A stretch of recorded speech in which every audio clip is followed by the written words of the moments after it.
오늘 함께 들을 하나님의 말씀은 신약성경 요한복음 10장 11절에서 21절 말씀입니다.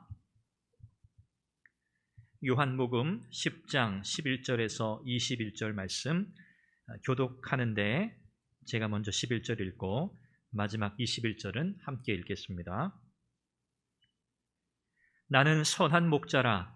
선한 목자는 양들을 위하여 목숨을 버리거니와 삭구는 목자가 아니요 양도 제 양이 아니라 이리가 오는 것을 보면 양을 버리고 달아났느니 이리가 양을 물어가고 또 해치느니라.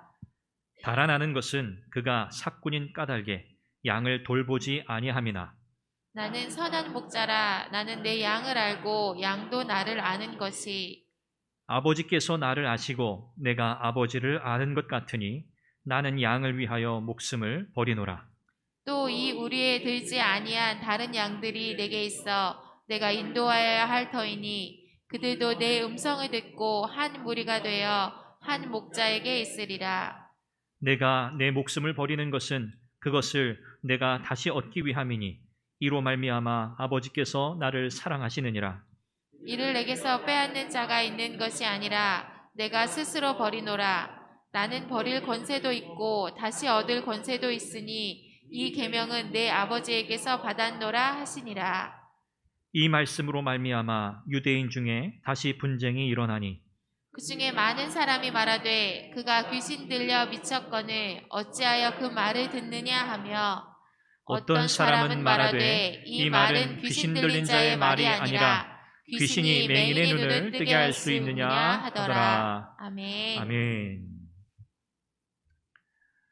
먼저 여러분에게 사진을 좀 보여드리겠는데요. 이미지인데 한번 먼저 보시죠. 네, 양떼입니다. 네, 한 번 더 그 다음 사진 보여주시고요. 네, 여전히 평화로운 초장에서 풀을 뜯고 있는 양의 모습이죠. 네, 그 다음 사진. 아마 이런 이미지, 이런 그림을 여러분 아마 많이 보셨을 거예요. 집에, 가정에 예전에 이렇게 신방 다녀보면 이런 그림을 이렇게 액자에 넣어서 가정에 걸어놓은 가정들도 더러 있었습니다. 여러분 어떠세요? 양의 이 모습, 푸른 초장에 한가롭게 보이죠? 어떤 위험 요소가 있어 보이지 않고 아주 자유롭게 안전하게 풀을 뜯고 있는 이런 양들의 이미지가 우리의 마음속에도 편안한 그런 느낌을 줍니다. 또 마지막에 보았던 우리 예수님께서 양떼가 예수님 주변에 이렇게 둘러서 있고 예수님이 이렇게 양을 안고 계시는 이런 모습을 우리가 그려볼 때 참 은혜롭고 마음의 포근함을 느끼게 되는 그런 이미지라고 할 수 있습니다. 오늘 우리가 함께 나눌 이 말씀의 이 배경, 이 요한복음 10장 이 본문의 내용은 예수님께서 자신을 선한 목자로 그렇게 소개하고 계시는 그런 본문의 내용입니다. 이 선한 목자라고 하는 것은 예수님의 직업을 가리키는 표현은 아니죠. 이것은 비유적인 표현입니다. 그런데 조금 안타까운 것은 이렇게 우리가 양떼 그리고 또 이런 목자의 이미지를 우리가 이렇게 지금 사진으로나마 이렇게 확인해 보았는데 사실 문화적으로는 저와 여러분들은 유대인들이 가지고 있던 그런 양에 대한 양떼 그리고 목장 그리고 목자에 대한 그런 이미지 또 거기서 오는 어떤 이 메시지들 이런 것들을 공감할 수 있는 그런 문화가 사실은 아니에요. 그래서 물론 우리가 알고 있지만 그러나 정서적으로는 사실 이렇게 많이 공감할 수 있는 부분이 없습니다. 그죠? 이런 이미지를 보면 그냥 마음의 따뜻함, 푸근함, 또 은혜로움 이런 것을 우리가 느낄 뿐이지 그 밖에 다른 감정들을 느끼기가 어렵다는 것이죠. 그냥 편안하고 아주 평화로운 이런 초장 그리고 양떼 이런 모습들만 우리는 떠올리게 되는 거죠. 나는 선한 목자다라고 예수님께서 말씀하셨을 때 과연 이 말씀이 당시 유대인들에게는 어떻게 들렸을까? 오늘 저와 여러분들에게는 또 어떻게 들리고 있는가? 사실 우리에게는 크게 다른 의미로 들리지는 않습니다. 그런데 당시 유대인들에게 나는 선한 목자라고 하는 예수님의 이 표현이 굉장히 귀에 거슬리는 표현이었습니다. 이유가 있었겠죠. 도대체 무엇 때문에 선한 목자, 우리가 느끼는 이런 은혜로운 이미지가 유대인들에게는 은혜로운 이미지가 아니라 아주 화를 낼 만한, 그리고 분쟁이 일어날 만한 그런 표현이었을까 하는 겁니다. 이것은 다름 아니라 유대인들이 가지고 있었던 목자에 대한 선이해, 다시 말하면 구약 성경으로부터 그들이 쭉 배워온 목자에 대한 이해, 이미지 때문이었습니다. 잠시 뒤에 살펴보도록 하죠. 요한복음은 예수 그리스도께서 우리의 구원자가 되심을 사람들로 하여금 알게 하고 믿게 하기 위해 기록했다. 이것이 요한복음의 목적이라고 우리가 알고 있죠. 요한복음을 시작하면서, 설교를 시작하면서 우리가 가장 먼저 그 사실을 확인했었습니다. 그래서 이 요한복음 안에는 예수님께서 특별히 자기 자신을 소개하는 표현이 7개의 영어로는 I am, 7 I am 이라고 표현하는데 7개의 나는 누구누구다라고 하는 표현이 요한복음에 기록이 되어 있습니다. 지금까지 우리가 쭉 살펴보았어요. 나는 생명의 떡이다. 6장에서 그렇게 예수님이 소개하셨었죠. 또 8장에 보면 나는 세상의 빛이다. 그리고 오늘 본문 10장에는 두 가지가 표현되어 있는데 하나는 나는 양의 문이다. 그리고 나는 선한 목자다. 이렇게 표현하고 있습니다. 이런 예수님의 자기소개가 굉장히 중요한 의미들을 가지고 있다는 것을 저와 여러분들은 알고 있습니다. 그런데 이 본문의 이 당시에 이 메시지를 들었던 유대인들, 그들은 예수님의 자기소개에 대한 이 말씀에 이해가 없었어요. 심지어는 제자들조차도 그 말씀이 무엇인지 잘 이해하지 못했습니다. 오늘 우리야 이렇게 이런 배경 속에서 또 이렇게 말씀을 해설하는 이런 관점에서 바라보기 때문에 이게 이런 의미구나라고 쉽게 알 수 있지만, 그러나 당시 유대인들과 제자들은 이 말씀의 의미를 이해하는 것이 상당히 어려웠습니다. 이 말씀의 의미가 어려워서가 아니라 그들의 영적인 무지 때문이었던 것이죠.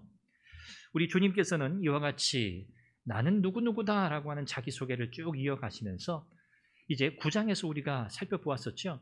눈 멀었던 자가 맹인이 눈을 뜨게 되는 이 장면을 통해서 우리 주님은 종교 지도자들, 타락한 종교 지도자들, 바리새인들, 특별히 그들과 이렇게 대립되는 그런 구도를 이렇게 펼치시면서 나름 그들을 정죄하시고 자신이 세상의 빛으로 오신 메시아다, 구원자다라고 하는 사실을 이제 공적으로 선언하시고 선포하시게 됩니다.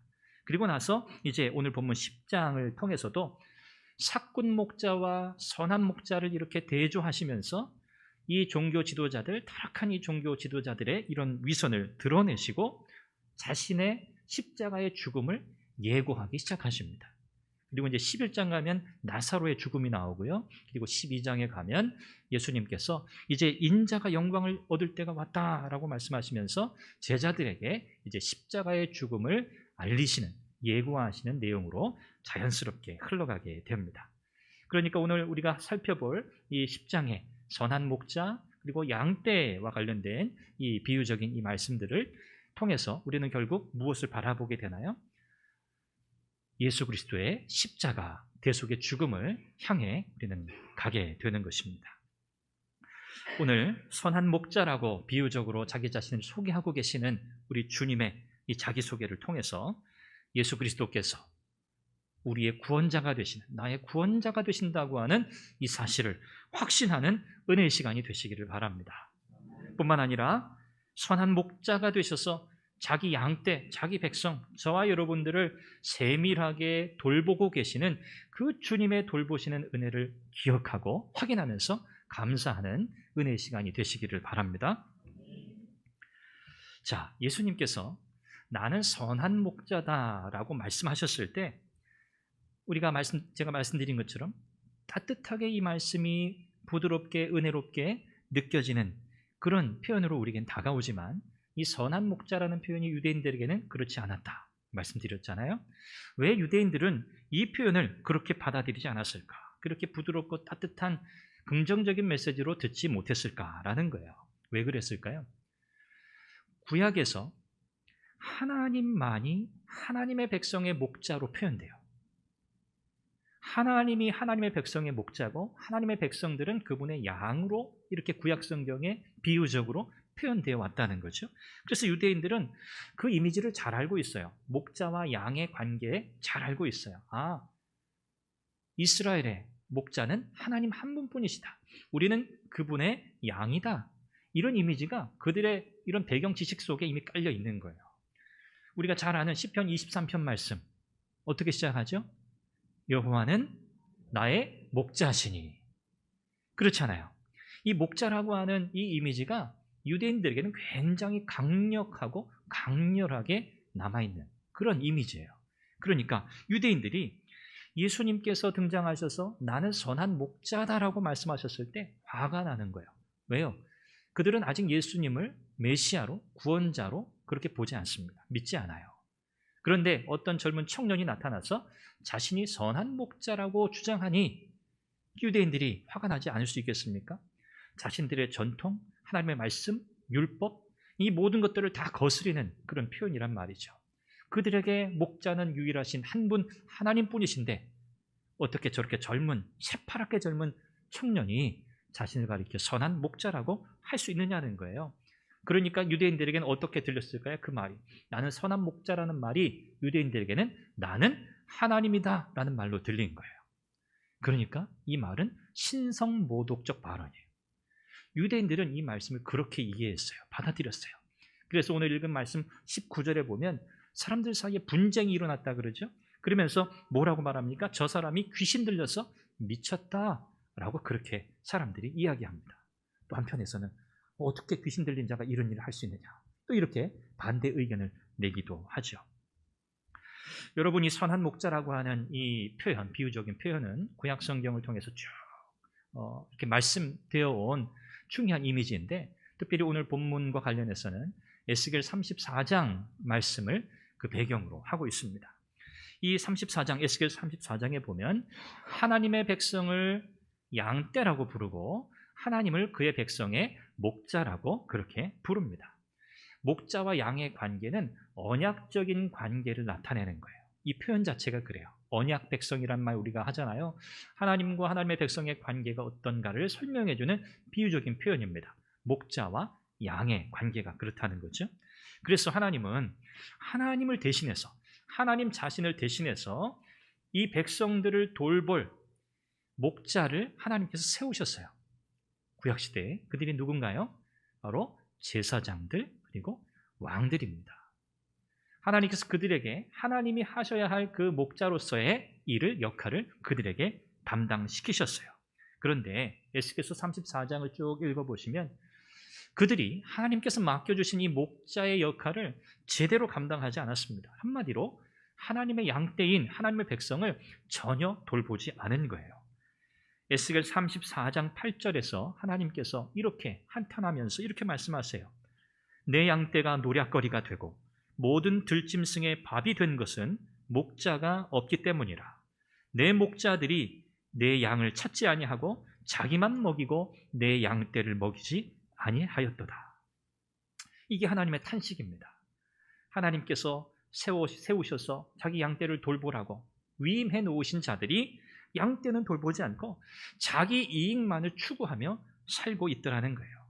그들은 오히려 양떼의 것을 노략질하고 그들을 속이고 빼앗는 그런 자들과 같았다는 것이죠. 보호하기는커녕 양떼를 잡아먹은 거예요. 그들의 가죽을 벗겨서 그것으로 자신들의 옷을 해입는 이런 파렴치한 행동을 그들이 계속했다고 하나님께서 말씀하세요. 그 결과는 무엇입니까? 목자들이 양들을 돌보지 않은 결국 흩어지는 거예요. 양떼들이 흩어지는 거예요. 그래서 바벨론을 통해서 하나님께서 그 백성들을 흩으시잖아요. 포로로 잡혀가게 하시잖아요. 그래서 디아스포라, 흩어진 하나님의 백성들이 생겨나게 된 것이죠. 그런 가운데서도 하나님은 자비와 긍휼을 베푸세요. 그러면서 하나님께서 에스겔 34장 15절에서 이렇게 약속하세요. 내가 친히 내 양의 목자가 되어 그것들로 누워있게 할지라. 하나님께서 하나님의 백성의 목자가 되시겠다는 거예요. 이 목자는 누구를 가리킬까요? 예수 그리스도를 가리킵니다. 오실 메시아, 흠 없는 목자로 오실 그분을 가리키는 예언적인 말씀이에요. 내가 친히 내 양의 목자가 되겠다. 결국 이 구약 성경에는 다윗이라고 하는 왕이 이상적인 목자의 모델이거든요. 예수님께서는 그 다윗의 후손으로 오세요. 그렇죠? 흠 없는, 점 없는 목자로, 메시아로, 구원자로 이 땅에 오실 것이라고 하는 예언의 메시지가 에스겔 34장에 기록이 되어 있습니다. 예수님께서 그렇게 세상에 오신 거죠.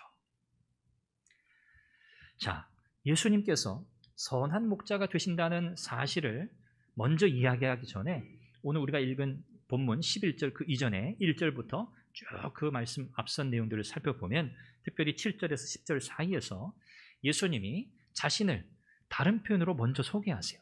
그게 어떤 표현이죠? 나는 양의 문이다 라고 하는 표현이에요. 이것도 예수님의 자기소개거든요. 요한복음에 나타나는 세 번째 예수님의 자기소개예요. 자, 이 양의 문을 이해하려면 당시에 이 양의 우리, 양을 가두는 울타리와 관련된 이런 좀 이해가 우리에게 필요합니다. 일반적으로 양 우리의 종류가 두 개가 있어요. 두 가지 형태가 있어요. 이렇게 도시, 마을을 이루고 있는 이런 도시에는 주로 이렇게 나무로 울타리를 만들었습니다. 그리고 이렇게 문도 만들고요. 그리고 이 양 우리는 대체로 그 마을의 공동 소유였어요. 공동 소유다 보니까 목자들이 주인이 많아요. 양들이 많은데 그 양들의 주인이 여러 명일 수가 있어요. 그렇죠? 그래서 그 양들을 한 울타리 안에 가둬놓는 거예요. 그래서 늘 문지기가 있습니다. 문지기가 있고 아침에 양떼들을 그 울타리로부터 해당되는 주인의 목자에게 양을 이렇게 내주는 문지기, 그런 역할을 하는 거예요. 또 저녁에 또 돌아와서 받을 때에도 그 문지기가 문을 열고 또 양을 이렇게 울타리로 들여보냅니다. 여기서 이 목자는 어떤 목자냐면 그 양이 자기 소유가 아니에요. 일종의 고용된 목자예요. 고용된, 삭슬 받고 일당을 받고 고용되어서 양을 치는 목자들이에요. 그래서 이 목자들은 뭐 어떤 특별한 소리, 자기만이 고유하게 그 양들과 소통할 수 있는 특별한 어떤 소리를 낸다든지 또 지팡이를 통해서 이 양들을 이렇게 인도해 가곤 했습니다. 이것이 이제 보통 일반적인 첫 번째 경우의 양 울타리 모습이고요. 두 번째는 좀 이렇게 아주 산간 벽촌에 좀 이렇게 시골, 아주 깊은 이런 곳에 있는 그런 곳에 있는 양 우리의 형태예요. 이곳은요, 나무가 아니라 돌담으로 돌을 쌓아서 울타리를 이렇게 만들어 놓았습니다. 그리고 이 울타리에는 특이한 점이 문이 없어요. 문이 없어요. 그냥 돌담을 쌓다가 그 담의 한 부분은 그냥 이렇게 터놓는 거예요. 자, 문이 없으면 어떡합니까? 양들을 누가 지키나요? 그런 질문이 생기죠. 자, 이런 경우는요, 이 양들은 한 목자의 소유입니다. 개인 소유의 울타리예요. 양우리예요. 그리고 이 울타리의 문은 누구냐? 누굴까요? 목자입니다. 목자예요. 목자가 그 울타리의 문이 돼요. 그래서 밤이 되면 여러 가지 위협이 많잖아요. 뭐 들짐승들도 많고 도둑들도 있을 가능성이 많잖아요. 그래서 이 목자는 잠을 어디서 자냐면 어디서 잘까요? 담 사이에 터진 그 문 사이에서 그 문을 가로막고 잡니다. 이게 목자예요. 그러니까 목자는 곧 문이에요. 목자는 곧 문이에요. 이해가 되시죠? 예수님께서 지금 나는 양의 문이다 라고 말씀하실 때 사실은 이 양우리, 두 가지 설명드린 이 양우리의 모습이 다 담겨져 있지만 두 번째 제가 말씀드린 이 관점에서의 목자의 이미지가 사실은 더 강력해요. 여러분 상상을 해보십시오. 목자가 자기 소유의 양떼를 안전하게 돌보기 위해서 터진 담 사이 양우리 그 양들이 출입하는 드나드는 그 문 사이를 가로막고 서서 그들의 안전을 지키고 보호하는 목자의 이미지를 여러분 한번 생각해 보세요. 감동적이지 않습니까? 자기 양떼를 그렇게 사랑하고 아끼고 돌보는 거죠. 문을 드나들 때마다, 이 문을 드나들 때마다, 양들이 드나들 때마다 목자는요, 자기의 양들을 세밀하게 살핍니다. 왜요? 자기 소유거든요. 내 양이거든요. 그래서 우리가 조금 이따 또 살펴보겠지만 이 목자는 자기 양을 잘 알아요. 각각의 뭐 몇 마리가 되었든지 간에 그 양의 생김새, 뭐 특징, 또 성격, 그렇죠? 이런 것들을 목자는 잘 알고 있어요. 그래서 주의 깊게 양을 살피면서 각각의 양에게 필요한 돌봄을 제공하는 거예요. 여러분, 이 말씀 속에서 우리는 큰 은혜를 받습니다. 저와 여러분들은 누구의 양입니까? 주님의 양입니다. 주님의 양입니다. 저와 여러분들도 양이에요. 우리 주님께서 저와 여러분들을 이렇게 세밀하게 살피고 돌보신다고 할 때 여러분 어떠십니까? 마음에 큰 위로와 평안을 누리시지 않습니까? 너무 감사한 일이죠. 하나님께서 목자가 자기 양을 그렇게 세밀하게 살피듯이 주님도 저와 여러분들을 그렇게 살피고 계세요. 우리가 그것을 알아차리든 못하든 상관없이 목자이신 우리 주님은 그렇게 우리를 보고 계세요. 돌보고 계세요. 밤이나 낮이나 상관없어요. 항상 언제든지 그분은 우리를 지키고 계세요.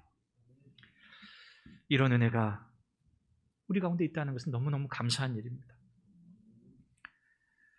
우리의 인생을 한번 쭉 돌아볼 때 내가 지금 여기까지 어떻게 왔나? 여러분 지금 뭐 짧은 시간이지만 여러분 한번 머릿속으로 한번 그려보십시오.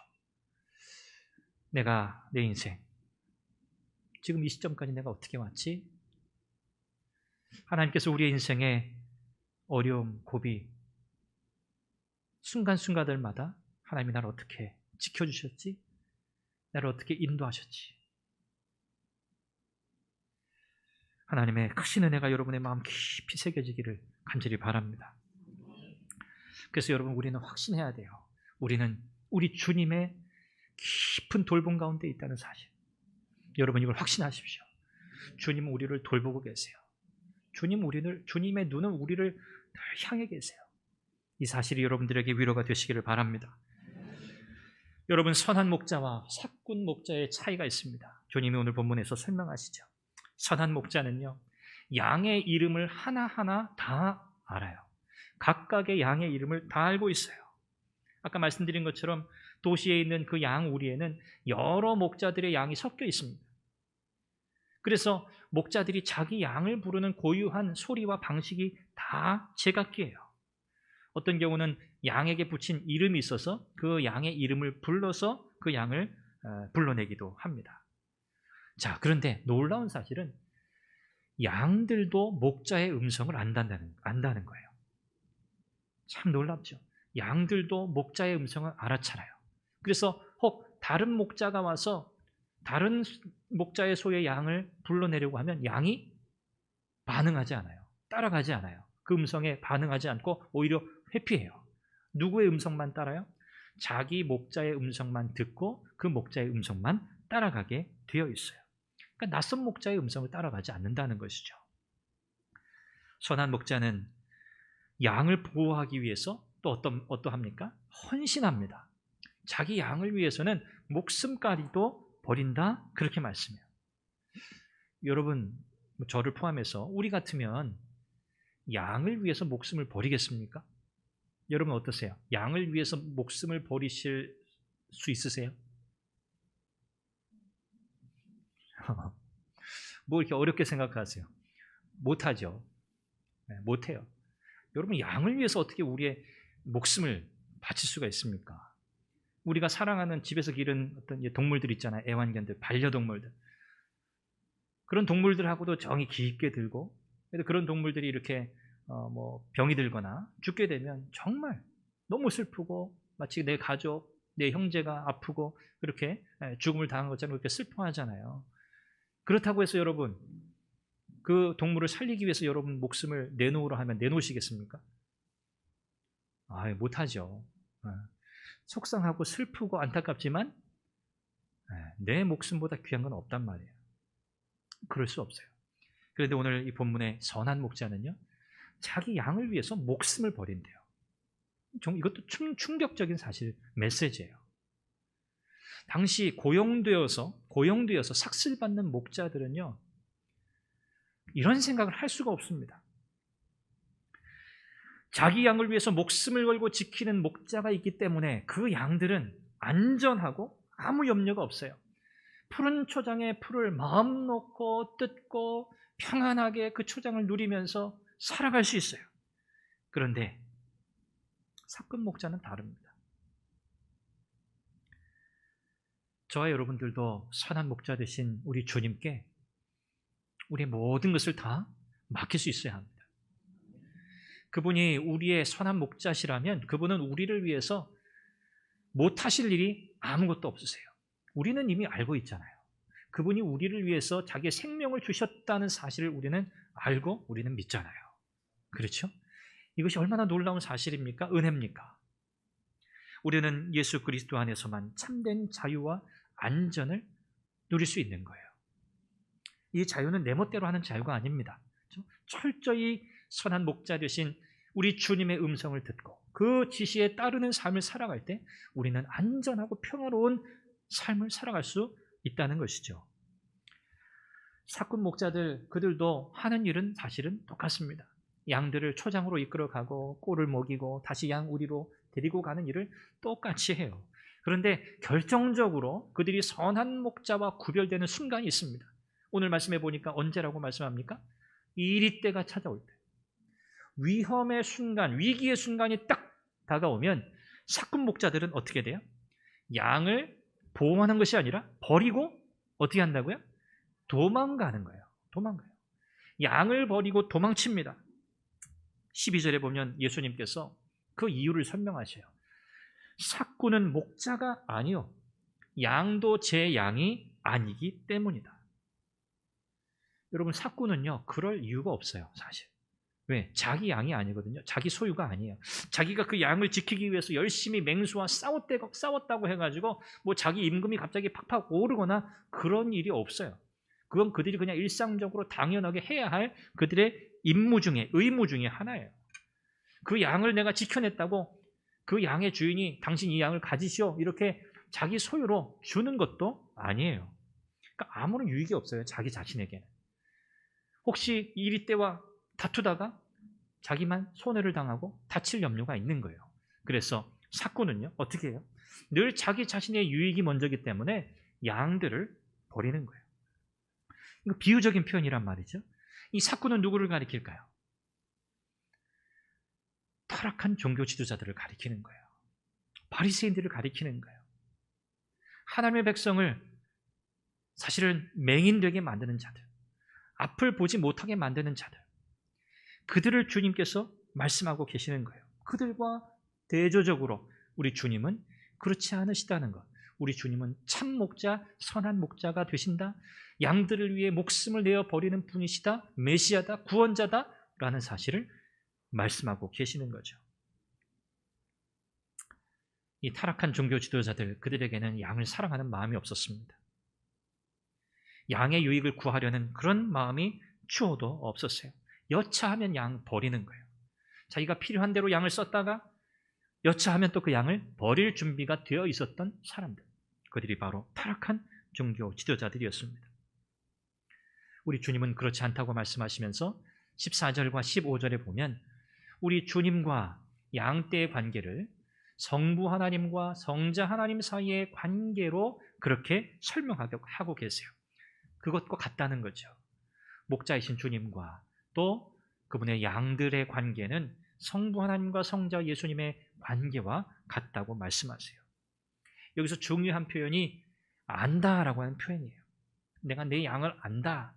이 안다라고 하는 이 단어의 기본적인 깔려있는 의미는 뭐냐면 사랑한다는 겁니다. 사랑한다. 이 안다는 단어는 사랑한다는 말을 전제하고 있어요. 그래서 양을 내가 안다라고 하는 것은 내가 내 양을 사랑한다는 뜻이에요. 그리고 더 나아가서 이 양들을 위해서 내 목숨을 버릴 수 있다, 내 목숨을 버린다라는 말씀과 똑같은 의미라고 할 수 있어요. 우리 주님은 내 목숨을 양들을 위해서 버릴 수 있다는 이 표현을 4번이나 반복하고 계세요. 대단히 중요하게 강조하고 계시는 거죠. 주님은 저와 여러분들을 살리시려고 십자가에서 자신의 생명을 우리에게 주셨습니다.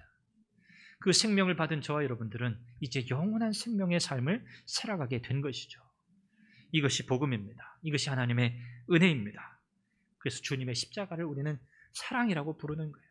주님의 십자가, 나를 위한 십자가. 주님의 십자가를 바라보시고 그 십자가를 붙드시기를 바랍니다. 예수님께서 이렇게 말씀하신 뒤에 16절에 우리의 들지 아니한 다른 양들이 내게 있다 이렇게 말씀하세요. 우리 안에 들어있지 아니한 다른 양들이 있는데 내가 인도하여야 할 터이니 그들도 내 음성을 듣고 한 무리가 되어 한 목자에게 있으리라. 자, 여기에 우리의 들지 아니한 다른 양들이 있다. 이 양들은 누구를 가리킬까요? 이 양들은 다름 아니라 이방인들을 가리킵니다. 이방인들. 우리에 들어있는 양들은 누구를 가리킬까요? 유대인들을 가리키는 것이죠. 유대인들 가운데 우리 주님께서 택하신 백성들, 우리에 들지 아니한 이방인들까지도 주님은 구원하시겠다 그 말씀이잖아요. 장차 하나님의 자녀가 될, 장차 그리스도를 주로 고백하고 믿음의 자녀가 될, 하나님의 자녀가 될 그 이방인들을 가리키고 있습니다. 선한 목자이신 주님께서 이 땅에 오셔서 유대인과, 우리에 들어있는 유대인과 우리에 들어있지 아니하는 이방인들을 한 목자, 선한 목자이신 주님 아래로 다 불러 모으신다는 거예요. 이것은 무엇을 가리킬까요? 우리 주님의 구원에, 하나님의 구원의 우주적인 성격을 가리키는 거예요. 유대인과 이방인의 차별이 없습니다. 하나님의 구원의 대상에 차별이 없다는 거예요. 그분은 유대인도 부르시고 그분은 이방인도 불러내셔요. 그래서 한 분 목자이신 그 주님의 돌봄 아래 두시겠다는 말씀이에요. 이것은 바로 우리 주님으로 인해서 새롭게 형성되는 신앙 공동체, 바로 신약 교회를 가리키는 표현입니다. 우리 주님으로 인해서 이제는 모든 차별이 다 사라졌어요. 유대인, 이방인, 혈통적인 구분 다 이제는 의미가 없게 되었어요. 누구든지 예수 그리스도를 구주로 영접하는 사람이라면 그분은 하나님의 백성, 하나님의 자녀, 아브라함의 후손이 되는 은혜를 베푸신 것입니다. 이제 이 선한 목자이신 예수님께서는 이와 같이 하나님의 백성을 한 군데로 모으신다 이렇게 말씀하시잖아요. 그런데 이제 이 사명이 누구에게로 그대로 이어질까요? 다름 아니라 예수님의 제자들에게 그 사명이 그대로 이어지게 되는 거예요. 예수님의 사역을, 예수님이 하셨던, 보여주셨던 그 사역의 그 모델, 그 모범을 이제는 제자들이 그대로 따라가야 돼요. 그것을 훼손하거나 그 길에서 벗어나면 안 되고요. 그것을 잘 이어받아야 한다는 메시지까지 이 말씀에는 담겨져 있습니다. 이와 같은 주님의 선한 목자로서의 구원의 사역, 구원의 역사는 이미 선지서, 이사야서에도 그렇고 에스겔서에서도 그렇고 이미 메시아께서 오시면 이와 같이 흩어져 있는 그분의 양떼들을 하나로 부르실 것이다. 유대인뿐만 아니라 이방 민족들 가운데 모든 민족들을 이와 같이 한 군데로 모으실 것이다 라는 예언의 메시지가 이미 이사야서와 에스겔서에 기록이 되어 있고요. 우리 주님은 그 말씀을 그대로 성취하고 계신 거예요. 목자가 양을 위해서 목숨을 버렸습니다. 그러고 나면 남아있는 양들은 어떻게 하나요? 한 양을 위기에서 건져내긴 했지만 남아있는 양들을 위해서 목자가 할 수 있는 일이 없어요. 더 이상. 그렇잖아요. 그래서 우리 주님께서 17절에 이렇게 말씀하세요. 내가 내 목숨을 버리는 것은 그것을 내가 다시 얻기 위함이니. 예수님께서 목숨을 버리신대요. 이것은 당시의 종교 지도자들, 예수님을 어떻게든 죽이려고 했던 자들에 의해서 억지로 어쩔 수 없이 예수님이 죽임을 당하신 게 아니라 예수님이 스스로 죽기로 선택하셨다는 표현이에요. 예수님은 죽으실 권세도 있고 다시 사실 권세도 있으신 분이에요. 여기서 내가 다시 그것을 얻기 위함이라고 하는 이 말씀은 예수님의 부활을 가리킵니다. 예수님께서 죽으실 거지만, 양들을 위해서 목숨을 버리실 거지만 예수님이 어떻게 하시겠다고요? 다시 살아나실 것이라는 부활을 여기서 말씀하고 계시는 거예요. 그러니까 선한 목자의 사역은 죽음에서 끝나지 않는다. 그래서 기독교 신앙의 핵심이 뭐냐? 십자가와 뭐다? 부활이다. 십자가와 부활이다. 부활이 없는 십자가는 아무 의미가 없습니다. 십자가의 죽음과 부활, 이것이 기독교 신앙의 핵심이에요. 이것이 복음의 핵심 메시지예요. 이렇게 양들을 위해서 죽으시고 다시 부활하셔서 온 세계에 하나님께서 택하신 하나님의 백성들, 양떼들을 불러 모으시는 그 하나님의 구원의 역사가 오늘도 지속되고 있다고 하는 사실입니다. 이렇게 양들을 위해 목숨을 버리는 우리 예수님을 하나님이 사랑하신다, 그렇게 말씀하세요. 하나님 사랑하신다. 여기에서 우리는 중요한 사실 두 가지를 배우게 됩니다. 첫째는 하나가 되는 신비예요. 하나가 되는 신비. 하나됨의 신비라고 할 수 있어요. 선한 목자이신 예수님, 그분은 양들을 위해 죽으시고 다시 사셔서 전혀 다른 부류의, 전혀 다른 유대인과 이방인이라고 하는 전혀 섞일 수 없었던 전혀 다른 두 부류의 두 양떼를 하나로 만드셨어요. 이것이 하나됨의 신비입니다.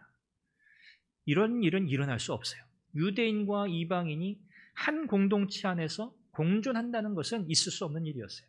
그런데 주님은 그 일을 가능하게 하셨어요. 우리의 목자는 누구십니까? 한 분, 예수 그리스도십니다.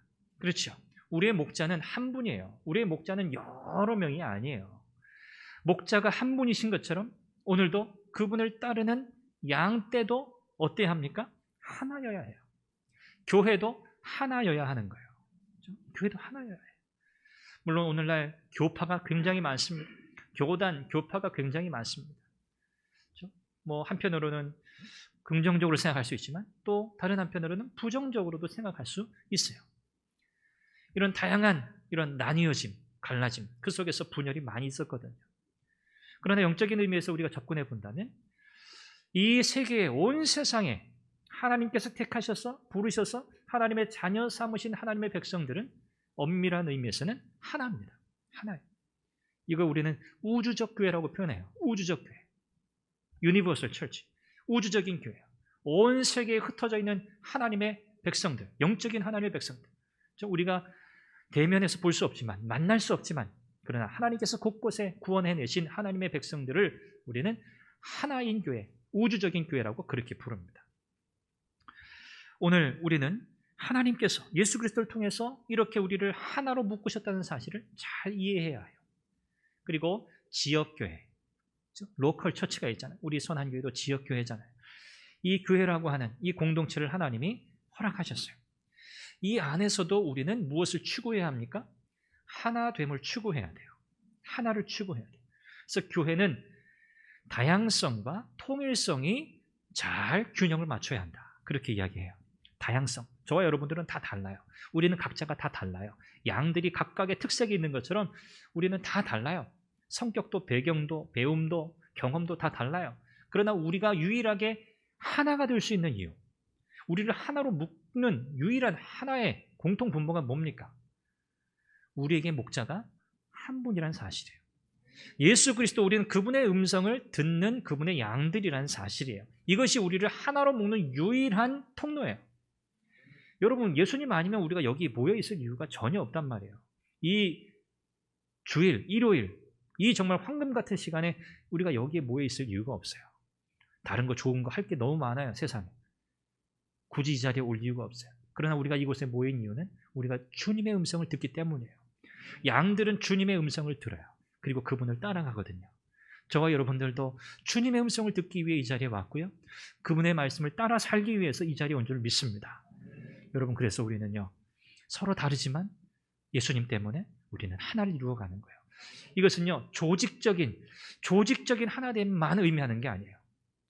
우리 이 조직이라고 하는 이 시스템의 하나됨만을 의미하는 건 아니에요. 조직의 연합 그 이상이에요. 뭘까요? 영적인 하나됨이에요. 영적인 연합. 영적인 소통, 영적인 유대. 자, 그러면 이 영적인 유대, 영적으로 우리가 하나 되는 일을 위해 가장 중요한 수단이 뭘까요? 하나님 말씀이에요. 하나님 말씀. 하나님 말씀이 우리의 유일한 수단이에요. 여러분, 우리가 교회로 모이고 우리가 셀로 모여서 함께 교제하고 하는 모든 우리의 신앙의 모든 활동, 이 모든 것들은요, 우리가 사교 집단이 아니잖아요. 우리가 친목을 도모하는 집단이 아니잖아요. 우리는요, 하나님의 말씀을 중심으로 모이는 거예요. 그 말씀이 우리의 영적인 꼴이잖아요. 양들이 그 꼴을 먹으러 모이는 것처럼 우리는요, 교회 공동체, 그렇죠? 큰 대그룹으로서의 우리 공동체적인 예배에 함께 오지만 또 우리가 각각 흩어져서 우리의 소그룹 안에서, 셀 안에서 우리가 동일한 목적을 가지고 모이는 거예요. 그래서 우리의 모든 만남, 우리의 모든 교제, 우리의 모든 신앙생활의 핵심은 무엇을 중심으로, 무엇을 나누는 것으로? 하나님의 말씀 때문에 모이고, 하나님의 말씀 때문에 받은 은혜를 나누고, 하나님 말씀 때문에 받은 도전을 나누고, 말씀 때문에 찔림받은 것들을 나누고 고백하면서 함께 영적인 하나됨과 유대를 이루어가는 것이 바로 교회 신앙 공동체입니다. 여러분, 이 사실을 잊으시면 안 돼요. 이것저것 불편한 일 많을 수 있습니다. 관계에 어려움이 있을 수도 있습니다. 그러나 여러분, 그 모든 것들은 한 가지 사실 앞에 다 내려놔야 돼요. 어떤 사실 앞에? 주님이 우리 목자시다. 우리는 주님의 음성을 따른다. 우리는 주의 말씀 앞에 순종한다. 그 말씀 앞에 순종하기로 했으면 다른 모든 것들은 그냥 다 내려놔지는 거예요. 내려놔야 하는 거예요. 안 내려지면 내려놔야 하는 거예요. 이런 은혜가 우리 모두에게 있기를 간절히 바랍니다. 두 번째 우리가 배우게 되는 중요한 사실은요, 주님의 음성을 듣는다는 거예요.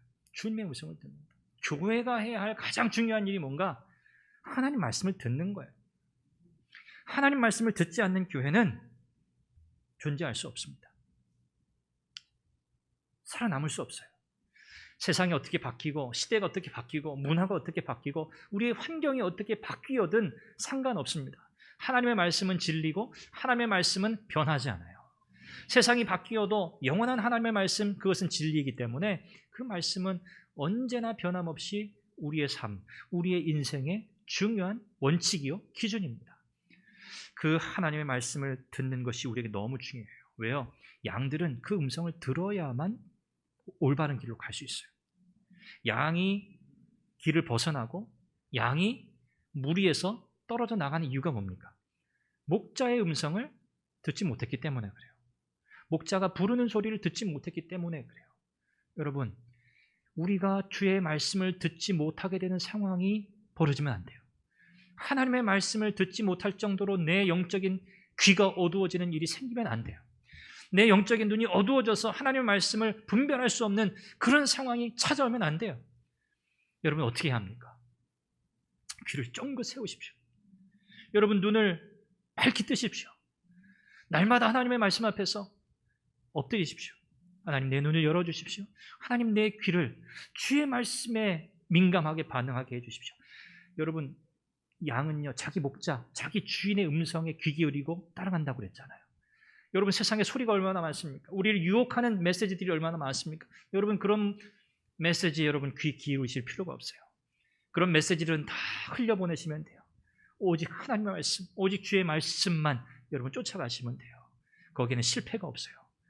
거기에는 문제가 없어요. 두려움이 없어요. 고통이 없어요. 그 안에는 우리 주님의 철저한 보호와 돌보심의 은혜가 있는 거예요. 어떤 어렵고 힘든 악한 상황이 우리에게 처해진다 해도 그 목자의 보호 가운데 있는 양은요, 참된 평안을 누리게 되는 거예요. 그런 은혜가 있으시기를 바랍니다. 그래서 여러분, 중요한 사실, 이런 신앙 공동체 안에서 우리가 하나님의 말씀을 들어야 한다는 거예요. 우리가 주의 음성을 따라가려면 교회에 속해야 돼요. 보편적인 이 교회, 주님께서 세우신 건강한 신앙 공동체에 우리가 멤버가 돼야 돼요. 너무너무 중요해요. 요즘 시대가 참 어렵다 보니까 교회에 등록하는 교인들이 사실 많지 않습니다. 큰 교회들도 마찬가지예요. 이렇게 교회에 그냥 예배만 이렇게 왔다 갔다 하는 이런 교인들이 제가 생각할 때는 3분의 1 이상이에요. 3분의 1 이상. 그러니까 교회에 적을 두지 않고 그냥 편리에 따라서 그냥 이렇게 예배 드리고 가는. 물론 예배라고 하는 그 행위 자체가 주는 의미가 있죠. 그런데 정말 건강하고 온전한 신앙의 삶을 사는 것은 아니라고 저는 생각해요. 그래서 우리는 교회에 등록을 하는 것이 중요하고요. 교회의 회원이 되어서, 멤버가 되어서, 정교인이 되어서 교회로부터 선포되는 하나님의 말씀을 함께 나누어 받고 함께 공동체 안에서 그 말씀을 나누는 삶을 사는 것이 너무너무 중요해요. 요즘에 이런 것들이 너무 무너졌거든요. 그냥 편리한 대로 그냥 신앙생활 하도록 그렇게 해서는 사실 안 돼요. 그래서 여러분들이 이런 것들을 마음에 두고 계세요. 교회는 이 선한 목자 되신 예수 그리스도를 주로 고백하는 영적이며 영적인 유대, 또 유기적인 공동체다. 그러나 주의 말씀을 따르는 공동체이기 때문에 우리가 개인적으로도 그러나 공동체적으로도 주의 말씀을 따라가야 한다라는 사실을 꼭 기억하세요. 여러분, 오늘 우리는 이 선한 목자 되신 주님, 비유적인 이 표현을 통해서, 자기소개를 통해서 우리를 향하신 하나님의 사랑이 얼마나 큰가를 다시 확인했습니다. 자기 목숨을 양을 위해서 버리는 목자는 세상에 없습니다. 오직 우리 주님 예수 그리스도만이 저와 여러분을 위해서 그분의 생명을 주셨습니다. 여러분, 이 사실로 인하여 여러분 가운데 큰 은혜가 넘치시기를 바라고요. 이제 우리에게 남은 책임, 의무, 이제 오롯이 주의 음성을 따라 사는, 오로지 주님의 목자이신 주님의 말씀을 따라 개인적으로 또 우리가 공동체적으로 그 말씀을 따라 순종하며 살아가는 삶을 살아가기로 다짐하고 은혜를 구하는 저와 여러분들 될 수 있기를 간절히 바랍니다. 기도하겠습니다. 살아계신 하나님 아버지, 은혜를 감사합니다. 오늘 주의 말씀을 통하여 선한 목자 되신 주님, 주님께서 우리를 위하여 생명을 내어주신 그 사랑을 다시 한번 살피고 확인하며 감사하였습니다. 이제 우리에게 남은 것 하나됨을 더 힘쓰게 하시고 영적인 유대가 주의 말씀을 수단으로 하여 이루어지게 하시고 날마다 주의 말씀을 따르는 삶을 개인적으로 뿐만 아니라 동시에 공동체적으로 함께 나아가는 우리 선한 교회가 되게 하여 주옵소서. 말씀으로 하나 되어 주님을 따르는 선한 교회 되게 하여 주옵소서. 예수님의 이름으로 기도합니다. 아멘.